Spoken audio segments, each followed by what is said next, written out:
I'm Menzies, and you're watching Sport Icons. Right everyone, as I'm walking this morning, the usual husky pup, I'm just thinking about what it is that Deontay Wilder said about Anthony Joshua having a potential momentary breakdown in the ring after the Oleksandr Usyk fight where he gave that speech and whatever else. Now, firstly, we don't know if he had a breakdown or it was just a heat of the moment kind of thing. Listen, everybody does and says stupid things in the heat of the moment. But anyway, I mean, Wilder, he put it down to Joshua's breakdown, down to the fact that Joshua didn't know who to trust in his team because his team had been protecting him from the tough fights and all that kind of stuff. And I mean, listen, for Wilder to say that kind of thing is ridiculous. I mean, Wilder is probably the most protected fighter in the history of the heavyweight division. He is. Now, Joshua just had his 27th fight. Look at who it is that he fought. Who was it that Deontay Wilder was fighting in his 27th fight? Was it like Ortiz Harrison or something like that, or that Malik Scott dive? However, Wilder, he didn't make an assault on the heavyweight world title until his 33rd fight. Now, before anyone said, but Wilder, he didn't get into boxing until he was 19 and whatever else. Okay, nor did Joshua. Well, Joshua got in when he was 18, so 1 year younger than Deontay Wilder. Deontay Wilder was an Olympian, right? Just like Joshua. Deontay Wilder only had, 6 fights less in the amateurs. So we can't give any kind of excuses and passes for his slow tracking. He avoided the Klitschko brothers, he did. He waited for Vitaly Klitschko to retire before he made an assault on Bermane Stiverne, of all people. So you want to talk about easy fights, easy routes to a world title.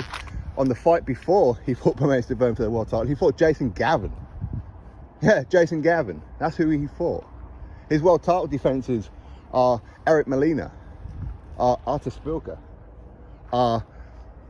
Johan Duapa, Gerald Washington, Chris Arreola, Luis Ortiz twice, Bermane Stiverne in a rematch, Tyson Fury twice, then of course he was a challenger for the third one. That's his resume. It's awful, it's awful. It is absolutely awful. And I said a long time ago that when it comes to people breaking down, it will be Wilder. Wilder won't be able to accept a defeat. I said his fans won't be able to accept Wilder taking a loss because they put him on such a high pedestal that when he loses, and he will lose, they won't be able to take it. So when he's talking about Anthony Joshua potentially projecting a momentary flip of the mind, if you like, well, that lasted the whole of 30 seconds, maybe 1 minute. And then afterwards, Joshua, he apologized, didn't he? He apologized. And of course, he did give Usyk praise anyway. He did.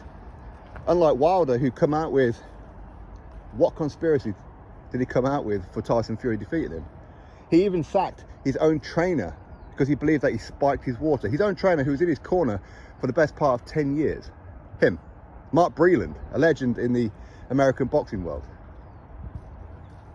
I mean, unbelievable. He said Tyson Fury used egg weights. Egg weights are quite heavy. But can you imagine Tyson Fury having egg weights in his gloves for the entire 12 rounds? Can you imagine that? Or 7 rounds, sorry. Fury will be knackered. His arms will be burning. Then, of course, he then changed it to Fury removed padding from his gloves. He said that the referee was drunk. Listen, the list goes on. It's absolutely a shambles what it is that Wilder's talking about. So talk about mental breakdown. Wilder, listen, he's been going through a mental breakdown for quite some time, even before that loss. I mean, the guy can't stop twerking.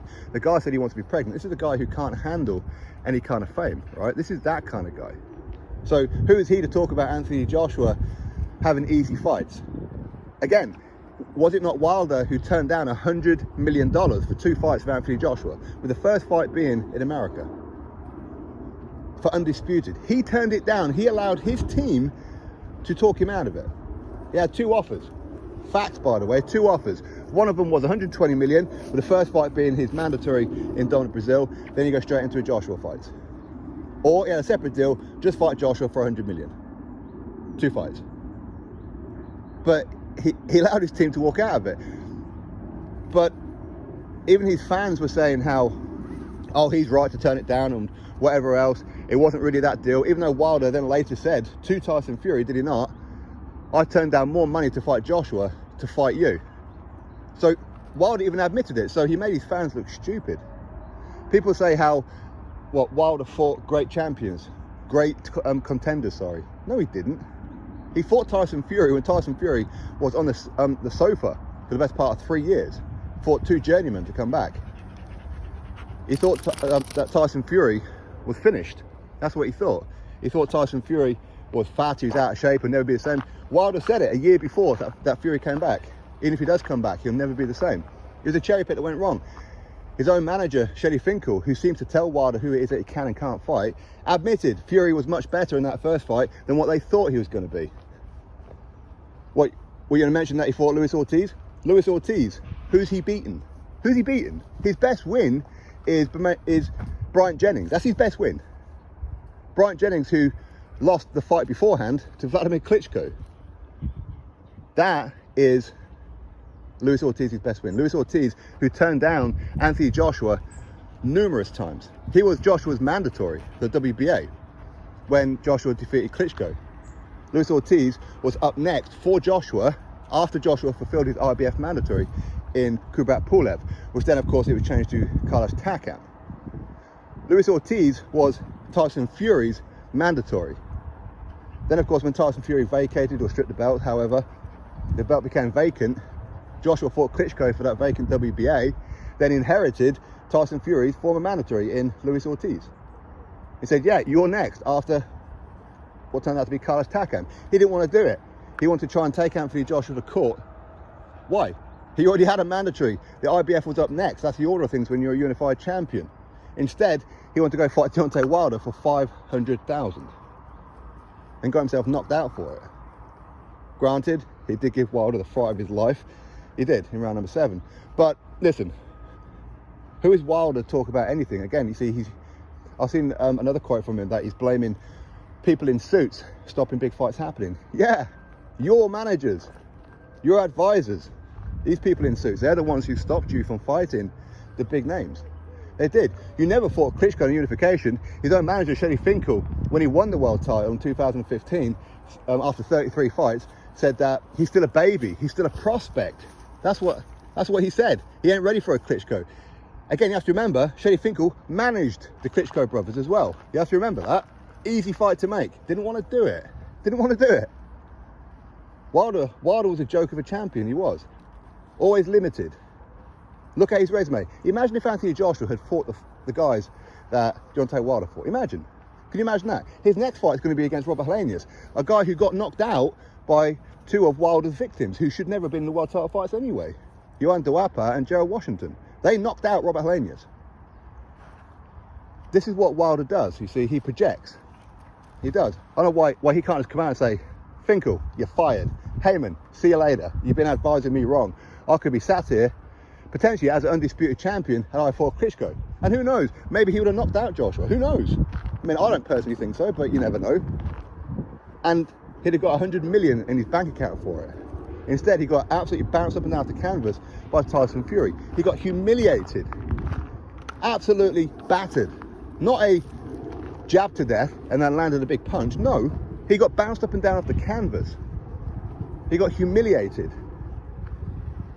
It wasn't him who said that he's going to make Tyson Fury a pop quiz question for Black History Month. And ended up doing that and blamed his costume. Let's not forget that one. So what is Wilder talking about? Listen, hopefully we get to see Wilder take on Joshua at some point anyway. Hopefully, but that ain't looking good anyway because Eddie Hearn already reached out about potentially making that fight. Shelley Finkel didn't even respond. Again, Shelley Finkel owns Deontay Wilder.